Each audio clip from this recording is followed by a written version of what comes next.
আসসালামু আলাইকুম প্রিয় দর্শক, অন্য মঞ্চের আলাপচারিতায় আপনাদের সকলকে আমন্ত্রণ জানাচ্ছি।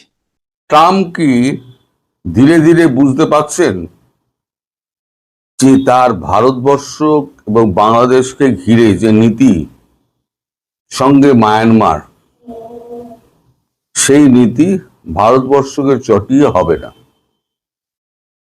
ভারতবর্ষকে অস্থির করার চেষ্টা করেছেন বাংলাদেশকে নিয়ে, বাংলাদেশকে দিয়ে বলা যায়। অন্যদিকে ট্যারিফ, তারপর রাশিয়ার তেলের কেনার ওপরে তার একেবারে অত্যাধিক ট্যারিফের সেই হুঙ্কার, কখনো 100%, কখনো 500%। দেখছে কোনো দিকে কোনো লাভ হচ্ছে না। চীনের দিকে ভারত না ঝুঁকলেও কাছাকাছি একটা ভারত চীন সম্পর্ক তৈরি হচ্ছে, কারণ বর্ডার ডিসপুটটা মিটে গিয়েছে। কিন্তু চীনও কি থেমে আছে? আন্তর্জাতিক কূটনীতিতে কেউ কিন্তু নিজের জমি এক বিন্দু ছাড়ে না, চীন তো ছাড়েই না। ভারতও সঙ্গে সঙ্গে লেগে আছে। এখন আগে আমি আমেরিকার কথাটা বলে নিই। আমেরিকার আমাদের রাষ্ট্রদূত, যিনি সার্জিও গোর, তিনি সম্প্রতি বলেছেন, US Ambassador to India Sergio Gore recently held a high-level discussion with Indian counterpart Union Commerce Minister Piyush Goyal, dismissing reports of a deadlock in bilateral trade negotiations. অর্থাৎ ট্রেড নেগোসিয়েশন যে তার হচ্ছে না ভারতের সঙ্গে, একটা ডেডলক হয়ে আছে। এত যে G7 তেল টেল পারলেন, my great friend, a tough negotiator, great man বলে ট্রাম্প যে এত সুখ্যাতি করলেন, হ্যান্ডশেক ছাড়া তো গলায় গলায় তো মেলা হলো না। অর্থাৎ মোদিজি ওই বলেছিলেন, একবার অবিশ্বাসের পাত্র হয়ে গেলে মোদিজি আর বিশ্বাস করবেন না, যেমন বিএনপিকে আর বিশ্বাস করছেন না। আমি বলি না, কূটনীতিতে প্রতি মুহূর্তে খেলা চেঞ্জ হচ্ছে। এখন ভারতকে খুশি করার জন্য ট্রাম্প উঠে পড়ে লেগেছে। তিনি ভারত আসার ইচ্ছা প্রকাশ করেছেন G7 এর মিটিংয়েই, পার্শ্ব বৈঠকে। ভারত হ্যাঁ না কিছুই বলেনি, একটা আমন্ত্রণ পত্রও পাঠায়নি যে আপনি আসুন। এবারে আসি চায়না প্রসঙ্গে। চায়না ভারতের সঙ্গে সম্পর্ক ভালো রাখার চেষ্টা করছে, পাশাপাশি বাংলাদেশের সঙ্গে নানান রকম চুক্তি করছে। সেটা আপনার তিস্তা ব্যারেজ হোক, আপনার ফাইটার জেট হোক, আপনার এডি সিস্টেম হোক, নানান রকম সমঝোতাপত্র তৈরি হচ্ছে। এটা না আমেরিকা ভালো চোখে দেখছে, না ভারত ভালো চোখে দেখছে। ভারত মুখে কিছু বলে না। ভারত কি করেছে, গ্রেট নিকোবর আইল্যান্ড, যেটা মালাক্কা স্টেট, তার একেবারে কাছাকাছি, সেই মালাক্কা স্টেটের কাছাকাছি গ্রেট নিকোবরে ভারত কি করছে শুনুন। ভারত মহাসাগরে নিজের ক্ষমতা বাড়াতে এবং দেশের অর্থনীতি প্রতিরক্ষা মজবুত করতে ভারত সরকার গ্রেট নিকোবর এবং লাক্ষাদ্বীপের মতো দূরবর্তী দ্বীপগুলিতে প্রায় 9 থেকে 10 বিলিয়ন ডলারের বিশাল অঙ্কের অর্থ লগ্নি বা বিনিয়োগ করছে। এই বিনিয়োগের মূল লক্ষ্য দ্বীপগুলির পরিকাঠামো উন্নত করা এবং আঞ্চলিক নিরাপত্তা জোরদার করা। মূল উন্নয়ন প্রকল্প সমূহ গ্রেট নিকোবর মেগা প্রকল্প প্রায় 9 বিলিয়ন মার্কিন ডলার, মানে হচ্ছে আপনার 90,000 কোটি টাকার একটা প্রকল্প হাতে নেওয়া হয়েছে। এখানে কি থাকছে? ট্রান্সশিপমেন্ট পোর্ট, মালাক্কা প্রণালীর কাছে একটি বিশাল কন্টেনার টার্মিনাল, বিমানবন্দর, বিদ্যুৎ, একটি গ্রিনফিল্ড আন্তর্জাতিক বিমানবন্দর এবং গ্যাস ও সৌর বিদ্যুৎ কেন্দ্র তৈরি করবে, লাক্ষাদ্বীপে পর্যটন কেন্দ্র করবে এবং লাক্ষাদ্বীপে যেটা প্ল্যানে আছে সেখানেও একটা সমুদ্র বন্দর করা হবে, যেটা এখানে উল্লেখ করা নেই। কৌশলগত পরিবেশ প্রভাব কি পড়বে? মালাক্কা প্রণালীর কাছাকাছি অবস্থান হওয়া একটি সামুদ্রিক বাণিজ্যের নজরদারি এবং দেশের সুরক্ষা ব্যবস্থায় সাহায্য করবে। এই যে মালাক্কা প্রণালী আছে না, এই মালাক্কা প্রণালী হচ্ছে ভারতের একেবারে লাক্ষা গ্রেট নিকোবরের একেবারে সামনে 100 কিলোমিটারের দূরে। আর চীন বলে রেখে দিয়েছে যে এই মালাক্কা প্রণালী হচ্ছে আমাদের রেড লাইন। মালাক্কা প্রণালী দিয়েই একমাত্র চীনের জাহাজ বেরোতে পারে।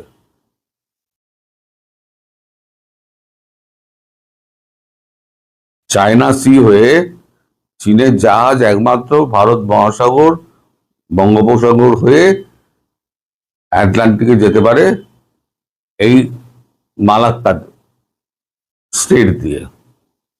এখন কোনোভাবে যদি ভারত 100 কিলোমিটারের মধ্যে যে কোনো পাল্লার মিসাইল রেখে দিল এবং যুদ্ধপথ নিয়ে গিয়ে ওখানে আটকে দিল, চীন বেরোবে কি করে? তার জন্যই চীন ওই আপনাদের বাংলাদেশের মংলা বন্দর নেওয়ার জন্য উঠে পড়ে লেগেছে, যে একটা বাইপাস করা থাক। ভেতরে ভেতরে সব খেলা চলছে, ভারত মুখে কিছু বলছে না, কিন্তু চীন যেমন পেছনে পেছনে খেলছে বাংলাদেশের হয়ে, ভারত তেমনি নিজের নিরাপত্তার স্বার্থ দেখিয়ে ভারত চীনকে ব্লক করার চেষ্টা করছে। এই হচ্ছে কূটনৈতিক খেলা। এখন এই খেলায় সব থেকে বেশি অপাঙ্ক্তেয় হয়ে গেছেন ডোনাল্ড ট্রাম্প। তিনি কাকে ক্ষুব্ধ করেননি? তিনি রাশিয়াকে ক্ষুব্ধ করেছেন, তিনি চীনকে ক্ষুব্ধ করেছেন, তিনি ভারতকে ক্ষুব্ধ করেছেন। এখন যে ট্যারিফ না, যেটা 200% না 500% হুঙ্কার দিয়েছেন, সেটা এখন বলছে আমরা 10% অথবা 5%-এ নিয়ে আসবো। পীযূষ গোয়ালকে বলেছেন সার্জিও গোর। দয়া করে ডেডলকটা ছাড়ান। দেশের মানুষ তো খেতে পাচ্ছে না। মানুষ যদি খাবার না পায়, মশলাপাতি না পায়, দুগ্ধজাত প্রোডাক্ট যদি না পায়, যেটা ম্যাক্সিমাম ভারত এবং কলম্বিয়া থেকে আসে, ভারতটা ম্যাক্সিমাম শাক সবজি যাই বলুন না কেন সব ভারত থেকে যায়, মাছ মাংস সব। এখন পুরোটা ডেডলক হয়ে রয়েছে। ওয়ালমার্টে গেলে আপনি দেখবেন থরে থরে সমস্ত ফাঁকা, আর যেগুলো আছে সেগুলো হচ্ছে কলম্বিয়ান, যেগুলো ওরা পছন্দ করে। কলম্বিয়া ক্যাবেজ, যে আপনার মানে বাঁধাকপি, তা ফুলকপি, আলু তো জঘন্য, এত লম্বা লম্বা গাজর, হাইব্রিড গাজর খেতে চায় না ওরা, ও যে স্যালাড ছাড়া তাদের চলে না।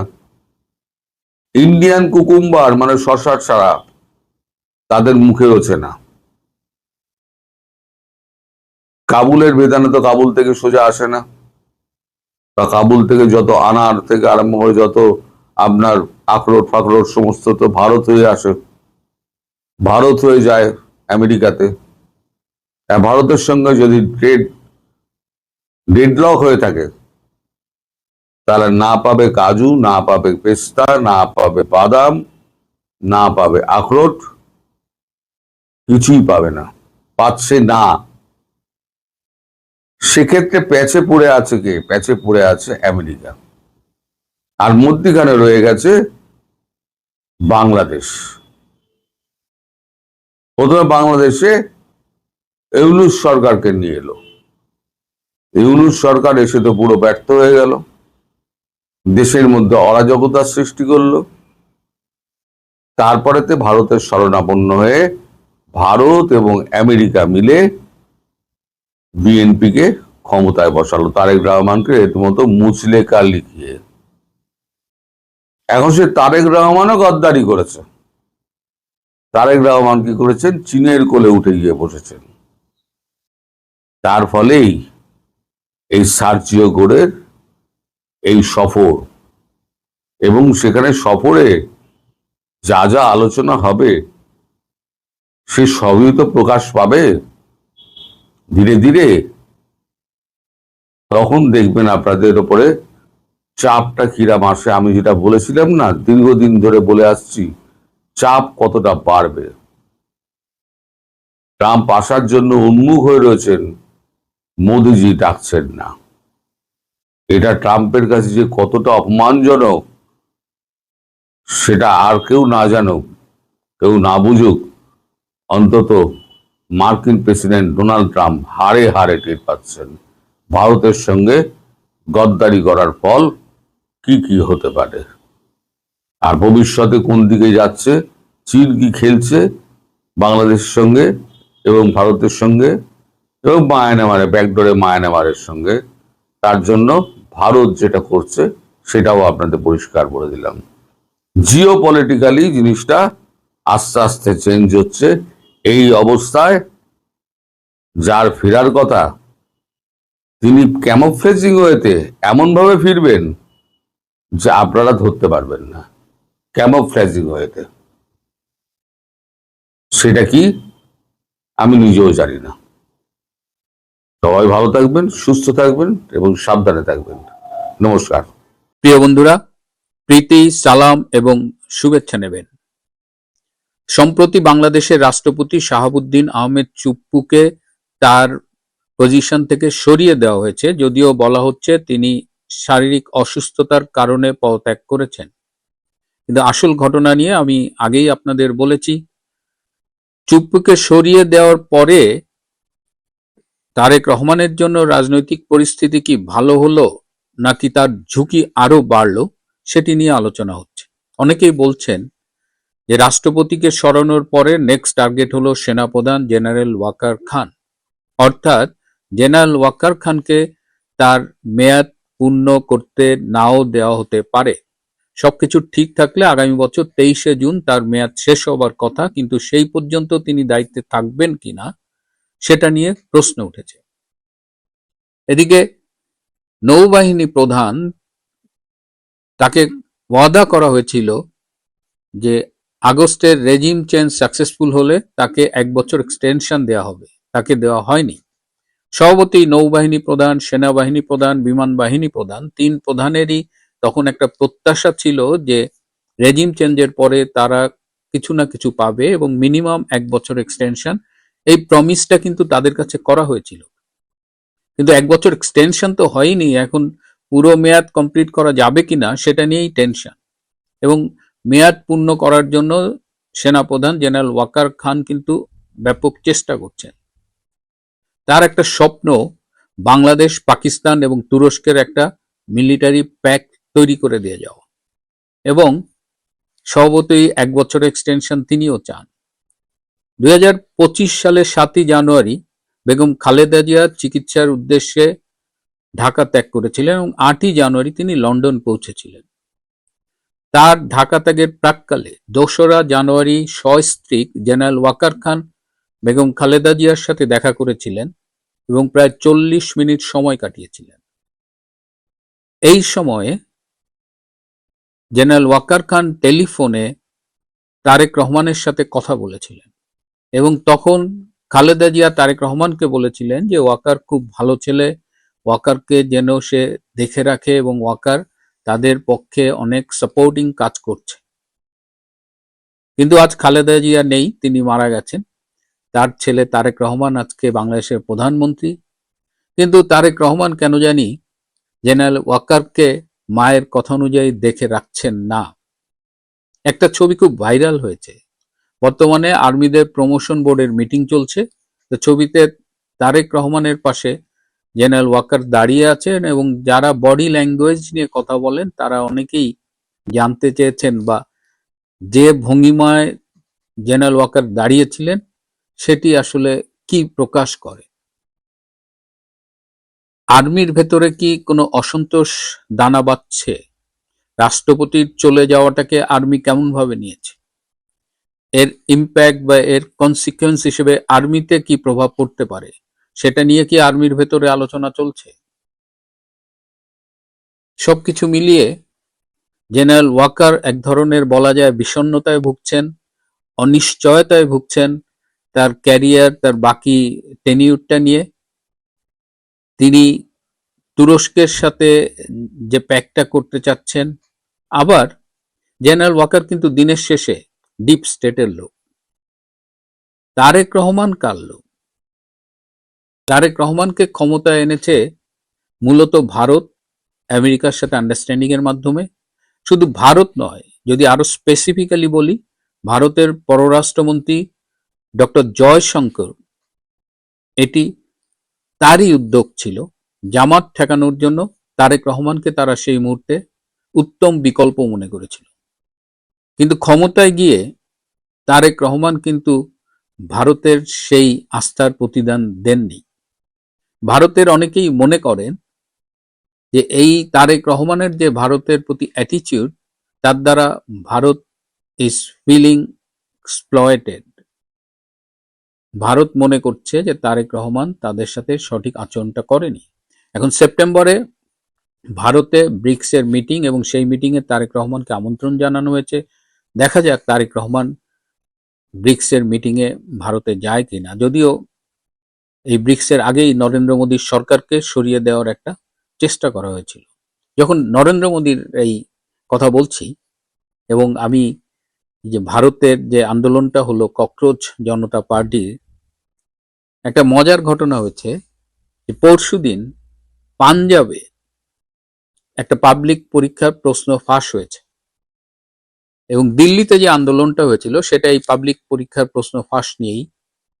তো এখন পাঞ্জাবে যখন পাবলিক পরীক্ষার প্রশ্ন ফাঁস হয়েছে, তো পাঞ্জাবের ক্ষমতায় বর্তমান যে মুখ্যমন্ত্রী, তিনি আম আদমি পার্টির, তিনি একসময় কৌতুক অভিনেতা ছিলেন। তো তিনি এখন এই পাঞ্জাবের এই মুখ্যমন্ত্রী। তো এখন স্বভাবত একটি আন্দোলন দানা বাঁধবার কথা, কিন্তু পাঞ্জাবে আম আদমি পার্টি বলছে না, এ ধরনের আন্দোলন করা যাবে না। ভারতের কেন্দ্রে দিল্লিতে তারা আন্দোলন করবে, কিন্তু নিজেদের ঘরে যখন একই সমস্যা, যে অভিযোগে তারা এখন অভিযুক্ত, সেখানে কিন্তু এখন আন্দোলন হচ্ছে না। তার মানে আম আদমি পার্টি এবং অনেকে মিলে ভারতে যে আন্দোলনটি করেছিল ককরোচদের সামনে রেখে, সেই আন্দোলনটা আসলে যে যে দাবির কথা বলেছে সেটা না, এর অনেক গভীরে এর শেকড় প্রথিত ছিল। যাই হোক, তারেক রহমান ভারতের সাথে কথা রাখছে না, তারেক রহমান ওয়াকারের সাথে কথা রাখছে না, তারেক রহমান আমেরিকার সাথে কথা রাখছে না। সেটা আবার বলা যায় তাদের অতিরিক্ত চীন প্রীতি। এবং এই যে সার্জিও গোর আসবেন, সার্জিও গোর এসে তিনি আবার রোহিঙ্গাদের সাথে মিটিং করবেন। আজ সকালেও বাংলাদেশ মিয়ানমার যে সীমান্ত, সেখানে আরাকান আর্মির উপরে ব্যাপক আক্রমণ হয়েছে। মিয়ানমারের জান্তা সরকার ব্যাপক বোম্বিং করেছে আজকে সকালেও। অর্থাৎ আরাকান আর্মির উপরে কিন্তু একের পর এক আক্রমণ চলছেই। এদিকে ডক্টর ইউনূস কিন্তু বাংলাদেশের রাষ্ট্রপতি হবার আকাঙ্ক্ষা এখনো ত্যাগ করেননি। তিনি তার মার্কিন প্রভুদের কাছে তারেক রহমানের বিরুদ্ধে নালিশ করেছেন, কারণ তারেক রহমান তাকে কথা দিয়েছিল তারেক রহমান প্রধানমন্ত্রী হলে এবং ইউনূস যদি শারীরিকভাবে মানসিকভাবে সক্ষম থাকে তাহলে তাকে রাষ্ট্রপতি করা হবে। কিন্তু এখন তারেক রহমান ডক্টর ইউনূসকে রাষ্ট্রপতি করবার মতো ভরসা পাচ্ছেন না। ডক্টর ইউনূস এখনো খুব চেষ্টা করছে, যদিও তার প্রাক্তন প্রেস সচিব ডাস্টবিন শফিককে দিয়ে বলাচ্ছে যে ডক্টর ইউনূস রাষ্ট্রপতি হতে চান না। এটি অসত্য তথ্য। ডক্টর ইউনূস রাষ্ট্রপতি হবার জন্য বিশ্বের নানান প্রভাবশালী ব্যক্তি দিয়ে তারেক রহমানের উপরে প্রভাব খাটিয়ে যাচ্ছে। অর্থাৎ তারেক রহমান ডক্টর ইউনূসের সাথেও কথা রাখেনি। তারেক রহমান তাদের দীর্ঘদিনের পরীক্ষিত মিত্র জামাতের সাথেও কথা রাখছে কিনা সেটি নিয়েও প্রশ্ন উঠছে। যে কারণে জামাত এনসিপির যে দুই দলের যে জোটটা, তারা কিন্তু সরকারকে আক্রমণাত্মক ভাষায় বিভিন্ন কথা বলছে এবং এর মধ্যে বিভিন্ন জায়গায় বোম ফুটছে, মেট্রো রেলের নিচে বোম পাওয়া গেছে, উত্তরায় বোম ফুটছে, অর্থাৎ পরিস্থিতি ঘোলাটে হবার লক্ষণ দেখা যাচ্ছে। এই অবস্থায় সার্জিও গোর আসবে 29শে জুলাই, সেটি নিয়েও তারেক রহমান সরকার এই মুহূর্তে ভীষণ ব্যস্ত কিভাবে সার্জিও গোরকে তারা মোকাবেলা করবেন, কারণ ইতিমধ্যেই চাউর হয়ে গেছে যে চীন প্রশ্নেই মূলত আক্রমণটা হবে। রোহিঙ্গাদের সাথেও সার্জিও গোরের কিছু আলোচনা আছে, অর্থাৎ মিয়ানমার সংক্রান্ত ওই করিডোর এ বিষয়েও সার্জিও গোর একটা প্রেশার ক্রিয়েট করবেন, যেটা আমি আগেই বলেছি। এবং এই পরিস্থিতিতে জেনারেল ওয়াকার কি করবেন, তার উপরে ডিপ স্টেটের কোনো নির্দেশ আসবে কিনা সেটাও কিন্তু ভেবে দেখতে হবে। অর্থাৎ আগামী দিনগুলোতে রাজনীতির মাঠ আবার গরম হয়ে যেতে পারে। প্রিয় বন্ধুরা, আজ এ পর্যন্তই। ভালো থাকবেন, সুস্থ থাকবেন, তার চেয়েও জরুরি হলো নিরাপদে থাকবেন। সবাইকে অনেক ধন্যবাদ।